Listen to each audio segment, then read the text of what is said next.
But I want to share today, we had talked and we're going to look at some of the synagogues in Muslim majority lands and countries. And I guess what's interesting, and I wanted to start kind of by sharing, synagogues really have been in the ancient Near East. We're in what are now Muslim lands since the ancient Near East, since long before they even were Muslim lands. In fact, the very first records of a Jewish community outside of the land of Israel, and like a it was actually a Jewish military garrison, was on an Egyptian island, Elephantine, which is today modern day Aswan, in southern Egypt, Upper Egypt, it was called because it was where the Nile was higher up. But in Upper Egypt, and while the synagogue there are no synagogue remains, there are historical documents that testify to a synagogue actually existing in that time. It's also where we have the records of the very first ketubah, wedding ketubah, are in this from the Elephantine. There was a Jewish garrison in the Upper Egypt military dating back to the 300s before the Common Era, and is actually the earliest record of a synagogue building that exists. We also know actually Alexandria, around the year 0 and in the first century before the Common Era and first century of the Common Era, Alexandria was actually the largest city in the world. Population-wise, it was split into 5 different districts. 2 of the districts, according to Josephus and Philo and other historians and writers of the time that we have, said that 2 of the 5 districts were actually Jewish districts. And so roughly 40% of the city, of the largest city in the world at the time, was Jewish. And in fact, a priest, Onias, who had been exiled from Jerusalem, built, and this was even during the Second Temple time, but he came to Alexandria, Leontopolis, the area next to was a city called Leontopolis, and actually built a temple. And there was a Jewish temple in ancient Egypt that was modeled on the temple, and it was a Jewish place of worship already over 2,000 years ago. So we know that there was already synagogues and sites of Jewish worship outside of Israel dating back 2,400 years. I'll just show a couple examples of here of a couple, we don't have the full synagogue, but a couple examples from the ancient Near East and today the Middle East. This picture here is an incredible find in 1920. This is the Dura Europos synagogue in Syria. And they found these this incredible wall and these incredible frescoes. These are pictures really depicting the story of the Exodus and Moses's story from the year 245 of the Common Era. And so the synagogue was destroyed, but there is an archaeological site. And today it's not exactly known what's happened to this site because unfortunately it was in ISIS controlled areas, and no one knows for sure what may have happened if this still exists or it was destroyed. But really an incredible find in Syria. And then this is the Sardis synagogue, late 3rd century in Turkey. The remains of what is the largest synagogue archaeological find, and it can still be toured. We'll just go to do a little tour here. I'll go quickly around the grounds. We have a little 360 view, but this was built as a synagogue over 1,800 years ago, or so about a little less than 1,800 years ago. Do you know where it is in Turkey, Rabbi? Yeah. Yes, it's closer to Syria. Okay. I don't know if I have the map pulled up, but you can actually see where Sardis is. Just a second. South of Montefiore. That did it find the right spot? Yeah. It's in Cleveland. I need to zoom out a lot to show you. But There we are. It says it's in the. Oh, it's actually, sorry, it's further south of, here's Istanbul. It's south of Istanbul. It's in the Asian towards, Izmir. this is Turkey. Sorry, it's actually, it's closer to, it's on the Asian side, but it's closer to Izmir, but this is where the location is.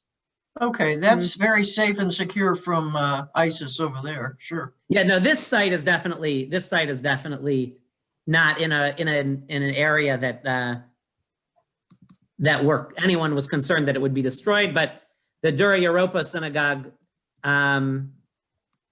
you'll be able to see where this is located as I zoom out,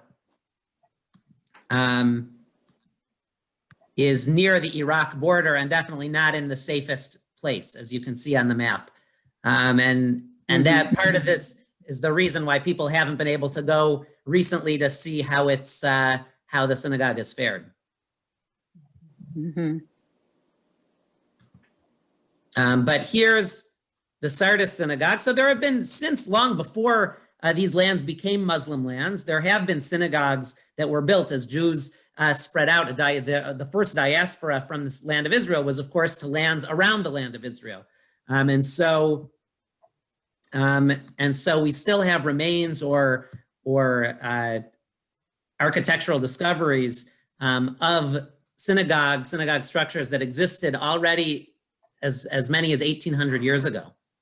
But the story of the Jews right in the Middle East and Arab lands is one of major decline. Here's where the Jewish populations were, if you can see the chart, in 1948. And the recent estimates, 2014, 2016, we can see the North African Arab countries, there was roughly around 800 to 850,000 Jews, 758,000 to 881,000 Jews that lived in these countries in 1948. And today, less than 4,000 between all of the countries. You can see the large Jewish populations in Morocco. Can you push it over so we can see the names of the country? Or are you not able to see? Yeah, now we can. Thank you. I can. Okay. If you turn it horizontal, turn your camera horizontal. It's fine now. Yeah, oh, sorry. So of course there were many synagogues in many of these countries. Some is still in use, but many not in use today. In addition, you can look at the bottom. In fact, the largest populations in Muslim countries right now are in Turkey, where you can see there's roughly 17,300 Jews, according to this survey in 2015. The number might be actually a little higher than that. And in Iran, actually, where the number is almost 9,000, and it may have grown a little since then, are actually the two largest Jewish populations in Muslim countries today. Some of these countries, the population has really gone to nothing, as Libya. Libya was an Italian, before it was an independent country, was an Italian province, and many of the Jews, in addition to going to Israel or the United States, many actually went to Italy from Libya. But you can see that we see numbers like in Syria, an estimated 17 Jews, or in Iraq, an estimated 5 to 7 Jews. Some countries, the population in 1948 and following were pushed out or left because of the harsh conditions and are in Israel or in North America or in Europe today. Right. Like the Algerians went to France. Right. Many Algerians went to France. If the country was a province of a European country, many of the Jews went to those places. So what happened to the synagogues? You mentioned Algeria. This picture here is actually, this is a synagogue dome. This is in Béjaïa, Algeria, a coastal city. And this dome that you can see, the larger, was actually built as a synagogue, a prominent synagogue. Today, it was converted into a mosque, but the building still remains. And oftentimes when the buildings remain, it's because they were converted into something, a place of worship, in some cases, a shopping mall or other things. Sometimes the synagogue just stands in ruins. There's a well-known there's a story, and you saw in that chart, of one Jewish person left in Afghanistan, who's kind of the caretaker for two synagogues that have kind of seen better days, but there's two synagogue buildings left partially up in Afghanistan that are being used. One is being used actually as a school for students, but is kind of under the care of the last remaining Jew, or maybe there's a couple left. They the dome looks like Legos. Does anybody else think This that? one, yeah, the roof kind of does look like. Yeah. But they're Legos. tile. They're Right, tile. it's a tile. It's tile, yeah. In some countries, they've actually restored the synagogues. This is in Beirut, the Magen Abraham Synagogue, which was restored, had been more or less destroyed and in complete disrepair. And even though there's very few Jews left in Lebanon, this synagogue now has been restored. Interestingly, this synagogue has been used as a model for Lebanese communities in the diaspora. There's a Magen Abraham synagogue in Montreal that was built by Jews from Beirut, and they recreated their synagogue and used the same name in Montreal to remember where they came from. Right, some have kind of become museums. Maybe you've been to the Synagoga Santa Maria la Blanca in Toledo, Spain. This synagogue, and we can tour inside if anyone wants to share, has a particularly unusual name, Saint Mary the White. But that's because this synagogue was maintained because it turned into a church, and today a museum, or at least a site that people can go visit.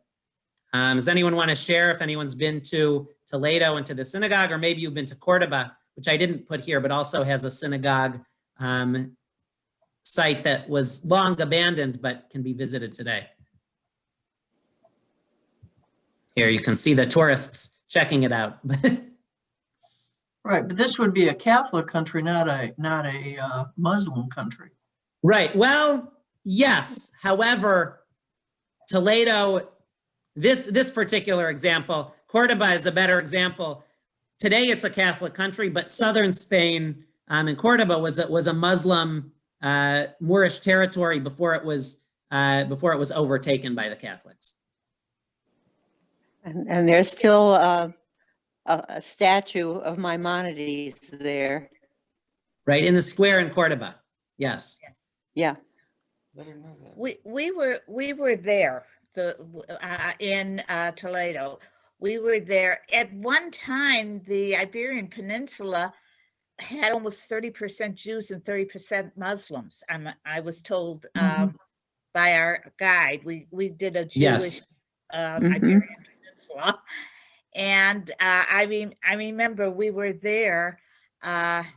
In fact, you really did. There's not much left of the Jews. We said Kaddish there for those who died during the Inquisition. We were with Rabbi Weiss, but I remember that. But you have to remember that Spain was quite heavily populated with Jews and Muslims before the Inquisition. Right. Now, of course, and not immediately before the Inquisition, but in the 10th, 11th, 12th centuries, it was Muslim territory, Muslim rule. And in fact, the golden age of Spain was under Muslim rule. And there still are remnants throughout Spain. Today, of course, the Spanish Jewish community is very small, but there are fledgling communities in Cordoba and Valencia and other places. Malaga as well, where there's Jewish history in southern Spain.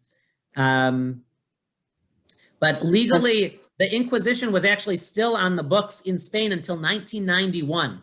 Although no one was checking, and it wasn't like anyone was stopping Jews from moving in. Legally, according to Spanish law, Jews were not allowed to live in Spain until that law was removed and revoked in 1991. I believe Spain, it was Cartagena that they used as the deportation site for southern Spain in the Inquisition. Spain is today still heavily anti-Semitic.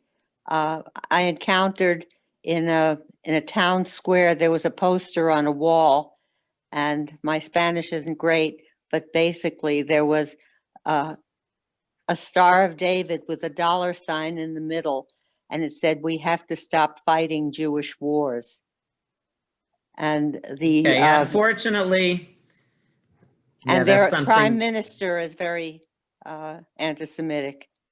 He's notable for that. Okay. And our guide was a Jewish woman whose father was from Israel, her mother was from Spain, and she said her father just wants everybody to move to Israel. And she had a very good talk with us, but her mother has family there, and doesn't want to leave Spain. Okay. Yeah, no, and I was under the impression that under John Paul II, they changed the official dogma and teachings. Until then, the church in Spain was very active in teaching that the Jews were, killed their Lord. But after John Paul II, I was under the impression that there had been a more enlightened and positive attitude toward Jews. Well, the remnants are still very strong there. And if they have a problem, they blame the Jews. Yeah, I didn't encounter that, but I just had brief experiences in Spain. I did not encounter right. And I guess I was fortunate not to encounter any anti-Semitism when I visited Spain. And I actually worked one summer with a Jewish, I worked with an international Jewish teen summer program, kind of a camp in southern Spain with Jews, mostly not from Spain, because there aren't that many Jews in Spain today. There were a couple, but mostly, there were some from the US, but also France, Italy, and Morocco and all over Europe. And fortunately, I guess we didn't experience any issues, but it's sad to hear that that's still very prevalent in Spain and in other places as well. So I want to jump now to synagogues, the synagogues that do exist today, and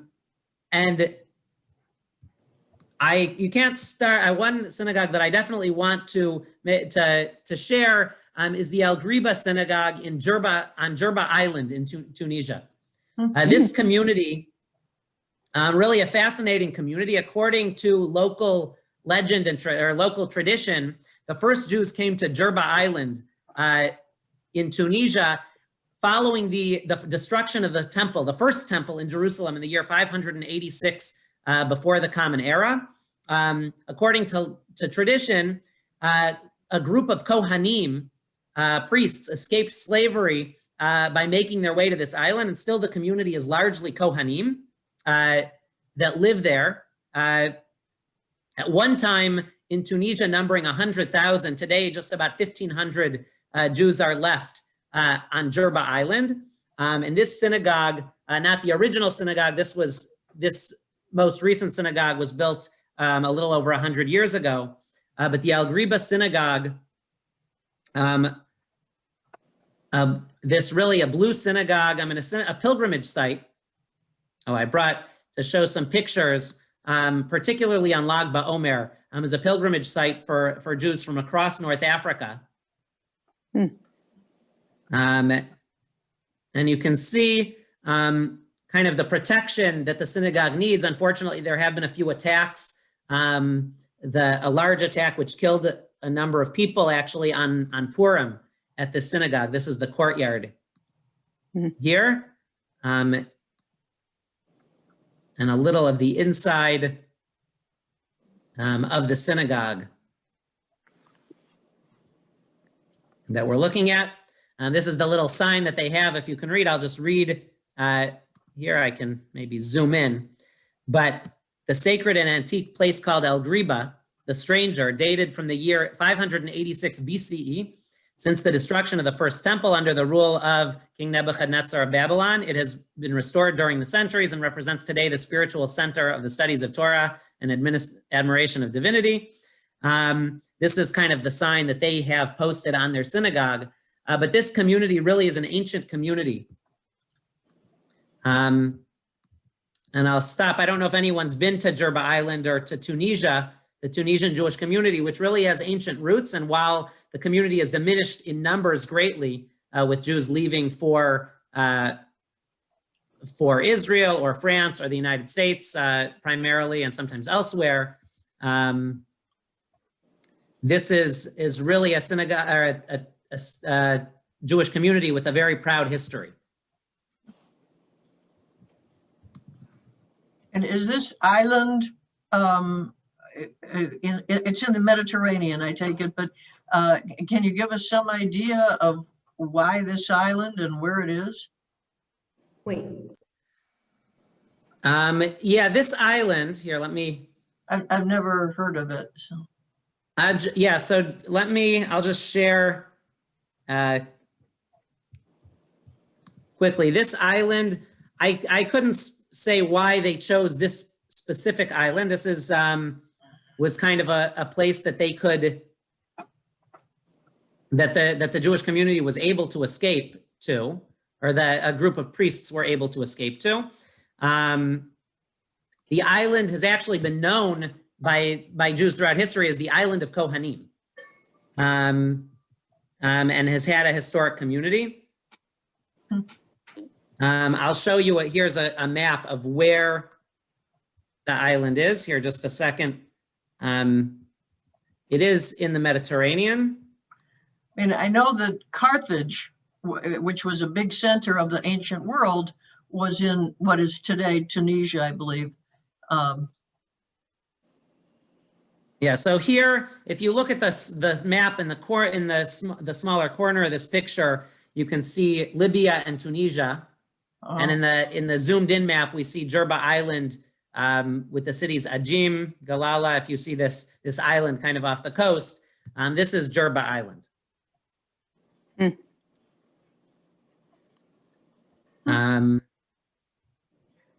My brother actually was in Tunisia a few years ago and toured Jerba and is a historic community there that's that I can't speak to why the Jews chose that spot, other than perhaps it was a place that they were able to escape slavery, and you know, we can't verify the tradition, but that's a strong tradition in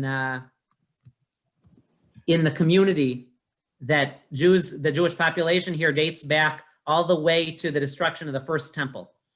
And there's actually legends that there was a stone or a door from the temple, from Solomon's temple, the first temple, that was actually brought to Jerba by the Kohanim and was part of the original building, the original synagogue building that was there.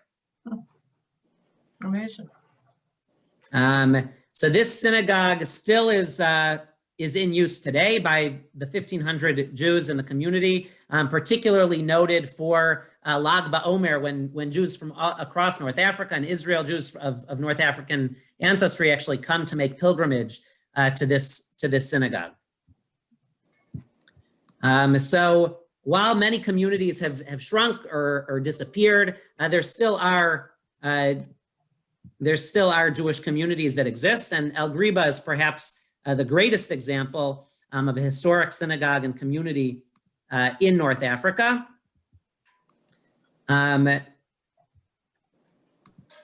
going to share the screen as we move to another community. This was a synagogue that Ruth mentioned to me right before. Many of the Jews in Tunisia have emigrated, have left. Many have come to Israel, and this is a synagogue that was built by the Tunisian Jewish community in Akko, in northern Israel. A particularly notable synagogue. It was from people who were from the El Griba synagogue, who wanted something that would emulate the grandeur of their community. And what they created was really an impressive synagogue. I'll show you what it's most well known for are incredible mosaics that cover the entire synagogue building, and really definitely worth a visit if you're in Akko and in Israel. This is the outside of the building. You can see the mosaic on the outside. I'm gonna jump in just to see some of the pictures here. This is the inside of the synagogue. And we'll take a look at some of the pictures in a moment of, you might be able to see on the floor, it's hard to see in this picture, the mosaics. And here you can see a large mosaic both along the wall, and on the floor. If you look on the floor of the sanctuary, there's mosaic floors of different biblical images and Jewish different images from Jewish tradition, all along the floor throughout the building. I'm going to share some pictures here just to get a sense of the mosaics. Here's the top, the ceiling.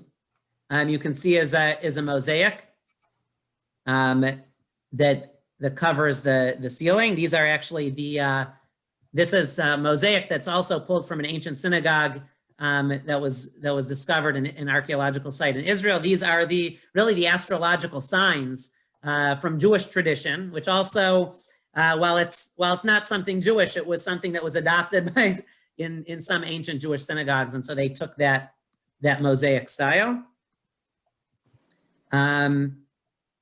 Here's the front of the building. And the Torah scrolls. Here are other rooms within the synagogue, and you can see covered all the walls and flooring, all with mosaics. And you can see on all sides incredible mosaics here, lining not only the sanctuary, but the entire building, and really an incredible tribute, wanting to show the grandeur of the Tunisian community. Here's kind of a close-up of the synagogue and the pathway outside the synagogue, a little off the beaten path for many tourist groups, but definitely worth a visit in Akko, the Or Torah synagogue. And the heart, sorry? I was just going to say, even in the hallways going up the stairs to the women's section are tiled with beautiful mosaics. When we were there, we actually met one of the gentlemen that was creating, they still had some wall space left, and he was creating some new images to put on the walls too. The man in his 90s. It was fascinating. Oh, wonderful. Does anyone else want to share that they've been there? Ruth, yeah. No, I wanted to say, I was in Akko and I mentioned to my cousin that I saw the video. He says, I'll take you there. We went, but it was closed. You have to call and make arrangements to visit it. So okay. I was so disappointed, really. He knew where it was, but we couldn't get in. So if you go, make arrangements. Make arrangements to get into the synagogue. How old is that synagogue, Rabbi? When was it built? The Or Torah synagogue, I think dates, let me look up. I'm thinking 1955, but 1955. It's so ornate. Yeah. So that was built by Jews. Of course, much of the Jewish population in Tunisia, while there is still a small population, many left for Israel at the founding of the state or to France or other places. And so this was a heart of where many Tunisians came and built this synagogue as the Tunisian synagogue in Israel and in Akko. Another place where there's still a sizable Jewish community, although many have left, is in Morocco. And while there are a number of synagogues in Morocco, I wanted to share one in Marrakesh. Here, let me pull up the synagogue, the Slat alAzama synagogue. There's many others, and if anyone's been to Morocco and wants to share, that would be great as well. This synagogue, and in fact, while there have been Jews in Morocco, also tradition dates back 2,000 years. There was a large influx of Jews from the Spanish Inquisition in the the last decade of the 1400s into the 1500s, when this synagogue really dates itself, not the specific building, but the synagogue community. And this synagogue can still be found in the old city of Marrakesh. What I think is most incredible about this synagogue and many synagogues built in Morocco and in other North African communities is that they were kind of hidden from view. And so this synagogue was really built almost next to a house in a courtyard. So from the outside, you wouldn't know that it's there. We'll take a look first at the sanctuary, which you can see is carpeted, and the seats, people are facing one another. Here's the ark, and a very different style because it's really a long corridor, because it's really inside a nondescript building, actually a beautiful courtyard, but which we'll look at the outdoor courtyard in a minute. And you'll notice actually that the Torah table and the stand where the Torah is read is on the opposite side of the room from where the ark is. A unique design here. And we'll look what's perhaps most beautiful about the synagogue is the outdoor courtyard. And we'll see this is the entrance that you're looking at to the synagogue right now, this blue courtyard. And we can see that there are homes that were built right alongside it. So that from the outside, this is inside the courtyard, you can see the Hebrew, but from the outside, you wouldn't necessarily know, an outsider wouldn't necessarily know that this was a synagogue inside this courtyard. And many synagogues were built this way, just not to draw too much attention to the synagogue in areas which were, yeah, these are all kind of the same. But here are some pictures of the synagogue itself. I think the blue color in the Mediterranean world was one that was usually for superstitious for good luck. Yes.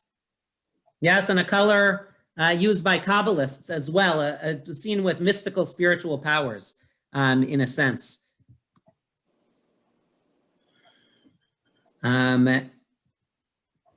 Would it have been the congregants that were living in the apartments all around the courtyard? Originally, yes. I actually am not sure today. I need to look into that. Originally, yes, there were Jews that lived in the apartments and they would build the synagogue. Today, I'm not sure. Rabbi, could we mention something? Yeah. Yeah, when we had a private tour in Casablanca, and it's exactly right. These you walk down up the stairs, down a long hallway, and you open it up, and there's a synagogue. And most of them are like family synagogues. Well, that was a different situation. But what I remember is when we left, they reminded us to make sure we take our kippah off and not walk the streets with that. But no, unfortunately, the Jews there are fearful. I mean, we went to a kosher bakery, so they have enough people, Jews in Casablanca, to keep a bakery going. But it was, we kept looking behind us.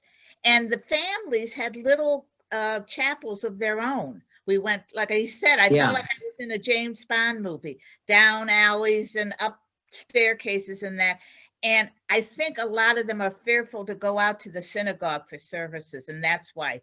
It just dawned on me. That's why they have these family chapels. And everything was unnamed. Yeah. And right, we went to a Jewish museum there, but nothing on the outside indicated where we were. Very rarely is anything on the outside. In fact, the one synagogue which is larger is actually in Casablanca, which still has perhaps the largest community of the communities. One of the synagogues, I don't know if you went to Temple Bethel, which sounds like it could be in Cleveland, right? But this was perhaps the largest synagogue.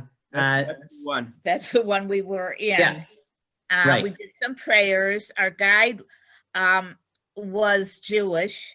His mother had married a Muslim, but he started to practice his Judaism again, and he found that he was being, it was difficult. He ended up the following year moving to Israel. Many of the young people there have done. Now, many have done. There's only about 3,000 Jews left in Morocco today. But of course, at its height, there were 250,000 Jews, as many as 250,000 Jews, even in 1948. So there's large Moroccan communities, especially in Israel, also in France, and there's Moroccan Jews in parts of the United States as well. In fact, there's a great tradition at the end of Passover, right after Passover. Maybe you've celebrated. Now I'm blanking on the name. Maimuna, right, the Mimuna celebration, right? And Israelis, in fact, it's expanded beyond just Moroccans. I think a lot of Israelis now celebrate and go out to the parks the day after Passover.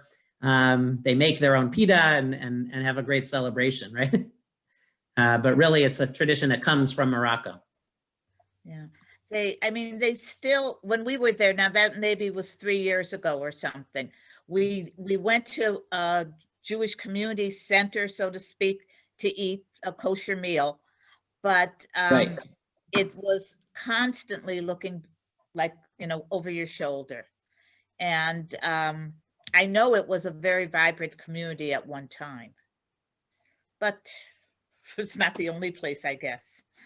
Yeah, no, and I actually want to share, I see, Maddie, what you commented, which is great to hear, that meeting with young Jewish Moroccans who haven't felt anti-Semitism, and many are leaving for opportunities. I think that's true elsewhere, but there is an active, I don't want to understate, there is an active Jewish population in Morocco, and even, I know, Sandy, you're sharing that it's still very possible to get kosher food and find synagogues today. This is another synagogue, a picture of a very ornate synagogue in Fez, the Sadoun synagogue.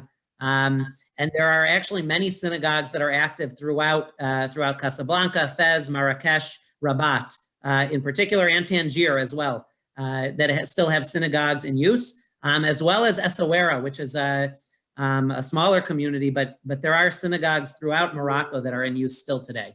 That's good to hear. Yeah, no, thank you. Thank you, Maddie, also for sharing. One community that's also, that I just want to share here, the Bukharan Jewish community, which is now a community that exists in Israel and there's many in Queens. Bukhara is in modern day Uzbekistan, and it had really its own kind of vibrant Jewish community. And you can still visit the synagogues. Unfortunately, this is a community that's rapidly disappearing.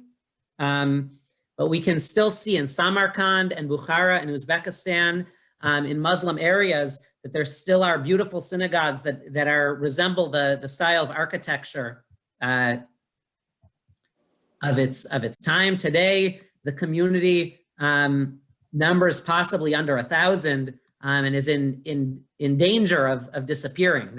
We're inside a synagogue here in Samarkand, in Uzbekistan. There's still a small Bukharan community here in Cleveland. But yes, so this is a community that unfortunately is still a large community around the world, but is disappearing in Bukhara. Do you know anything about the community here, Helen? I believe they were using what used to be Warrensville Synagogue, which is the old Mosdos Torah building now, or Yeshiva Derech Torah. I knew them when I worked. I dealt with some of the people, but I really can't say much about it anymore. Okay. I mean, I'm out of that community part now, so I don't know. Yeah. But I know they did quote, worship on their own. Maybe they had a room within the synagogue, but they stuck to themselves. So do you think that the people who live in the diaspora send the money back to maintain these synagogues in places where there are so few Jews? In many cases, yes. And in this case, there is money coming from Bukharan communities. This is an ancient community. In fact, according to tradition, Jews have been there also since the destruction of the first temple, and possibly even earlier, as Jewish traders were in Central Asia. And they really are native to their land, essentially, really for over 2,000 years. There have been Jews in this area. So the community is very proud and does send money back. They're also building Bukharan synagogues and centers in communities where they find themselves today. Particularly, many have gone to Israel, and particularly to the Forest Hills neighborhood in Queens, in New York, are probably the largest populations of the Bukharan community today. Josh? Yeah? There's also a Bukharian community in Phoenix, Arizona, of all places. Okay. Mm-hmm. I don't know the size compared, obviously, to New York, but I think it's fairly active. No, good. And I know we looked earlier a few weeks ago at the community in Azerbaijan, that's the mountain Jews, and they've actually, similarly, there's still a community there. Their community is also struggling numbers, but has a lot of influx of money that's really built a beautiful community there. As Bukhara has a Jewish museum and has beautiful synagogues, but their struggle is that the Jews have largely left. Now, one thing I wanted to point out is we're talking about kind of a unique Jewish community in Bukhara, and in all of these countries, we often talk, I think I mentioned the very first time, the first session that we had, we think of Ashkenazi Jews and Sephardi Jews.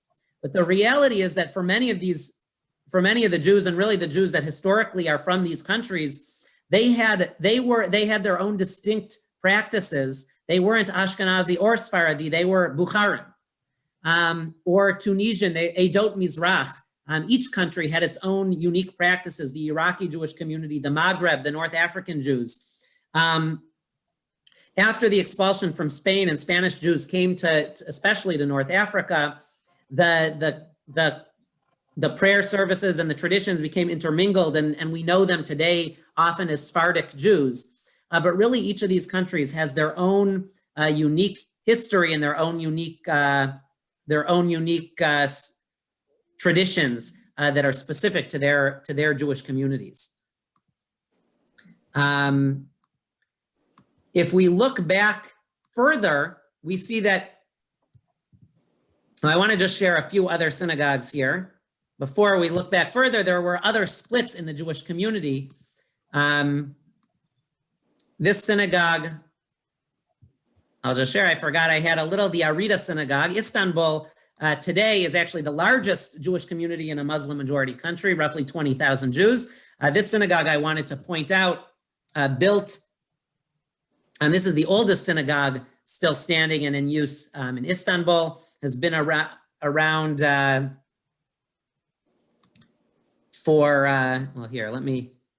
has been around for over 500 years. Notably, this is the synagogue, the davening, the Amud, is actually shaped to resemble Noah's Ark, and is actually particularly notable because of that design, and is a beautiful synagogue, and in the heart of the old Jewish community in Istanbul, still has a number of active synagogues today. This synagogue is also notable as this was the only synagogue in the synagogue that was used by Shabtai Tzvi in the 1600s, who was most notable as a false messiah, really claimed himself and had one of the great priests of his time claimed that he was the Messiah and gained a huge following. Many, if not most of the Jews in Turkey and throughout Poland who really wanted a messianic figure in a time where there was a lot of persecution in the aftermath of the Khmelnytsky massacre in Ukraine, really took to this idea that Shabtai Tzvi was the Messiah. He was going to bring peace. He was going to restore Israel. And from what we know, over half the Jews in this part of the world really believed that he was the Messiah, until unfortunately what happened under the Ottoman Empire, the Sultan of the Ottoman Empire thought this was riling people up way too much, and he basically captured Shabtai Tzvi and said, either convert to Islam or we're going to put you to death. And Shabtai Tzvi decided to convert to Islam rather than to be put to death. And that kind of put an end to this idea that Shabtai Tzvi would be the Messiah. But this was his synagogue in Istanbul, still standing today. Another beautiful synagogue built in 1899 in Istanbul. This is the Hemdat Israel synagogue, which I just want to share some of the beautiful architecture. This is the arc of the synagogue in Istanbul. And also just want to share a couple synagogues in Iran, where there's still close to 10,000 Jews in Iran. Not easy to visit them or to meet them, but Jews in Iran largely say that the country is tolerant of Jewish practice, even though clearly an enemy of the state of Israel. This is the ark at one synagogue, and the largest synagogue, the Yusuf Abad synagogue in Tehran. This is the largest synagogue today, and we'll just see a couple pictures to see what the outside of the synagogue, which I was interested in, to see kind of how public it is. And you can see here we're in Tehran, just apartment buildings kind of in the neighborhood. And while the synagogue doesn't stand out that much, we can see today that if you were walking down the street, if you can look closely, it's hard to see, you can see the Hebrew right here in front of the door of the synagogue in Tehran, which interested me, that while it's not such an ornate, ostentatious outside, anyone walking down the street could easily tell that this was a Jewish building, which was interesting to me, knowing what we do about Iran and Iran's lack of relations with Israel. I don't know if anyone here, and I know we have some Iranian and Persians in our community today. I don't know if anyone has any stories that they've heard, and maybe we can invite someone next week to share.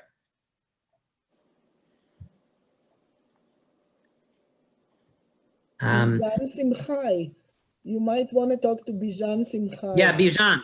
I know Bijan and Susan are both from the community, so I will ask them, maybe they can join us and share some of their experiences. Of course, the community, while it numbers close to 10,000 today, was much, much larger, and many left both at the establishment of the State of Israel and at the Ayatollah overthrow in 1979, 1980 as well. So the Jewish community is much diminished in terms of number, but still definitely there today. Is Chabad in Iran? Do you know? That's a good question. Not that I know of. Okay. I don't know that Chabad has been allowed in Iran, although Chabad there might be some Chabad influence in the synagogues in Iran. I would need to look into that. I don't believe that there's a Chabad in Iran. Have you been to Iran? Have I? No. No. This is one place that I have not been, and not sure that I would want to go today, but maybe one day we can hope that relations will be better and there might be an opportunity to visit Iran. But I wanted to finish, I know we just have a few minutes left, with two communities that exist still to this day in the Muslim world and are offshoots of the rabbinic Jewish practice that we know today. First, the Karaite community, which really developed already starting in the 5th to 6th century, maybe earlier of the Common Era, in response to the Talmud and to rabbinic Judaism. And so at the same time that Jews the Jewish community was, and leaders and rabbis at yeshivas were writing the Talmud and rabbinic text, there was a backlash of Jews that said, wait a minute, what is all this rabbinic text? Why are we, for instance, why do we light Shabbat candles? The rabbis tell us we need to add joy to Shabbat. We need to light Shabbat candles. The Karaites said, wait a minute, the Torah tells us not to light fire on Shabbat. You guys are heretics. Just one of many examples, the Karaite community, which numbered as much as half of the Jews in the world in the 8th, 9th, 10th centuries of the Common Era, were Jews that rejected rabbinic Judaism. They said, we follow the Torah, but we're not going to follow the Talmud. We're not going to follow these rabbinic writings because they oftentimes go against the plain meaning of the Torah. And there still are roughly 40,000 Karaites in the world today, mostly in Israel. There are small Karaite communities in the Bay Area and in Brooklyn. There's a small Karaite community still in Turkey and in a couple places in Europe. The largest Jewish community, the largest Karaite community is in Ramla. I believe there's also in Ashdod. This is the Karaite synagogue we're looking at in a picture of the Karaite synagogue in Ramla. There's also two moshavs that are exclusively Karaite moshavs in Israel. One right next to, I have some pictures of the synagogue here. If I scroll down, of the great synagogue, of the great Karaite synagogue in Ramla. And if you can look at this website, these are pictures, but perhaps what's most notable about their prayer, there's only a handful of Karaite synagogues left in the world today, but here we see, this is a wider view of Ramla, but I have a picture of the synagogue, which is active in the Moshav, very close to Ramla, Moshav Matzliach. You'll notice one thing from both pictures is that there's a lack of chairs. Prayer is actually done standing or kneeling, sitting on the floor and kneeling. And here we witness a Karaite prayer service at the Karaite synagogue at Moshav Matzliach in Israel, just outside of Ramla. I don't know, Ruth, or if any others have had any interaction with the Karaite community, which at one time numbered nearly half the Jews in the world. Today, down to about 40,000. But Rabbi, still in it. Yeah. If we would go to a service like that, if we would be able to and visit, would we recognize any of the service? The service, I actually looked for this purpose at a synagogue, at a Sidur, a Karaite Sidur. The only things that would be, the things that would be recognizable are biblical texts, Psalms, the Shema, which comes directly from the Torah. You can see even on the ark, it says, Adonai Shema Tefilati, Veshava. These are biblical verses. So we would recognize, if we went in, the biblical verses and verses from Torah that are used in their prayer service, but they wouldn't have the Amidah, for instance, or other rabbinic additions to the service, which is much of the service today. Would we be comfortable visiting something like that if we could? When you say comfortable, rabbinic tradition holds that Karaites are Jews. Accepted? Karaites are accepted as Jews, but they're not the rabbinic tradition doesn't accept them because they haven't followed rabbinic tradition. The rabbis, even in the Talmud, say that Karaites are considered as Jews, but if we're going to marry them, they need to start following our rabbinic tradition. They're kind of in a middle ground, but even more so, and we can talk more about the Karaites as a small community. I want to just finish with a community that's even smaller than the Karaites today, numbering only about 800. And this goes to an even more ancient split within the Jewish community, and that's the Samaritans. We're probably most familiar with the Samaritans from Christian scripture that talks about the Good Samaritan, and is now a term that we use. We talk about someone being a Good Samaritan, but Samaritans are an actual people that lived in Samaria, Shomron, modern day, today it's in the West Bank, the northern West Bank. But Samaritans are descendants of the northern kingdom, of the tribes of Joseph. They consider themselves direct descendants of Ephraim and Manasseh.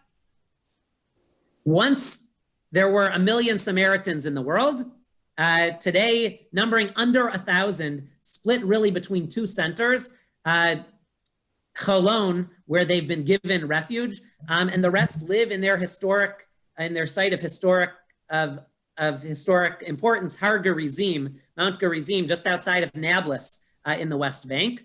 They've needed to straddle a political divide because of where they live, but they still speak and write and read in ancient Hebrew. You can actually see the front door here is actually in ancient Hebrew. And the Torah that they use, they have a Torah scroll that still is in ancient Hebrew. Looks similar to our Torah in terms of the content, but not identical.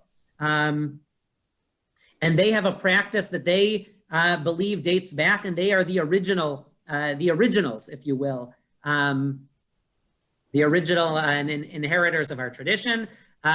And they are talked about even in the Talmud and in early biblical scripture, where they are also considered as quasi-Jewish community, that they are believed to be ancestors from the same tradition. They believe in Moses and the receiving of the Torah, and believe themselves to be those who remained behind when we call the 10 lost tribes, were expelled and sent out.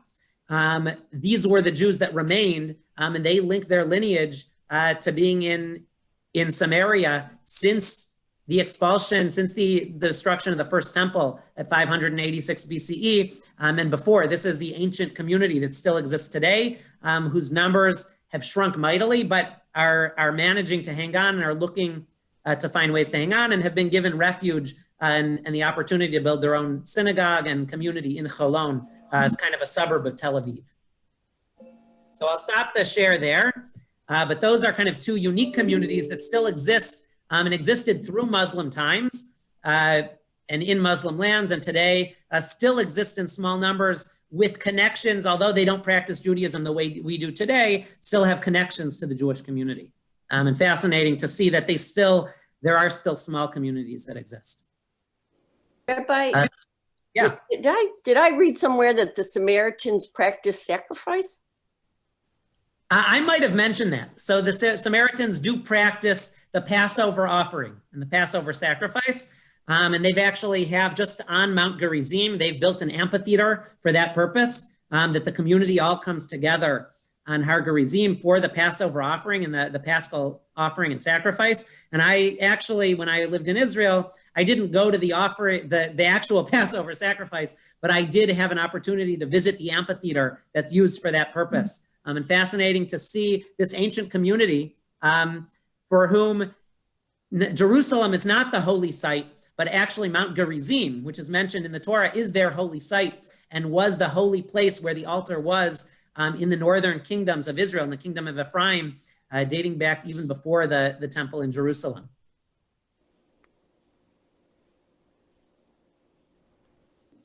So places to visit one day in Israel, potentially, but unique community. Well, any other thoughts or questions or things to add? I know we're at the end of our time, so. Are we meeting next week then, Rabbi? So yeah, we'll have 2 more meetings.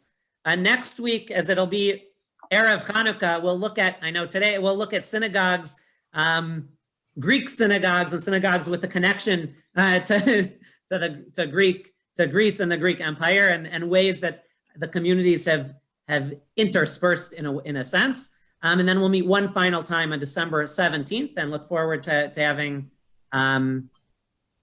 all of you with us, and anyone's welcome to join.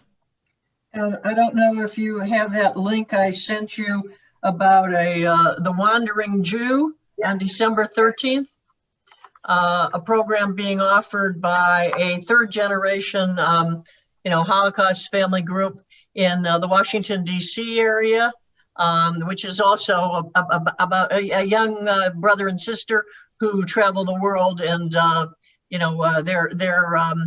their presentation about synagogues around the world. So I throw that in as another chance to see exotic locales. Yeah, no, that's who is it through? Who is it through? And you have the link? I'm gonna put it in the chat. Actually, I think Okay. that I put the right information. It's called 3G. It's a group my daughter is a leader in. That's 3rd generation Holocaust people. Yeah, it looks like the link itself won't paste because it said click here and it's not pasting. But if you go to this page, facebook.com/3G Washington, D.C., I think you can get the link, right? That's 3 and then a capital G. Washington, right. D.C. Go to www.3gdc.org. But look, that looks very interesting. Yeah, thank you.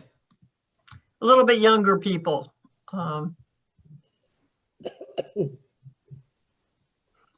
Yeah, but looks very interesting, and especially for the last session, if there's any particular synagogues you've been to and have pictures or have anything to share, especially for our last session, that would be great to share with one another. And while Jewish communities have left in large numbers many of the Muslim countries, it's also interesting to see and good to see that Jewish communities are still in existence, and Judaism is still being practiced even in many of these countries where the numbers have dwindled. We often had more tolerance in Muslim countries than in Catholic countries. I just posted the thing. Historically that was true in many cases. And in fact, Jews sometimes escaped even harsher persecution in some places, because when Muslims and Catholics were attacking one another, the Jews were kind of left, not that they were left alone fully, but were sometimes not the target of the harshest fighting. But unfortunately, all too often, Jewish communities did experience devastation. Okay. But thank you for joining, and look forward to seeing everyone next week.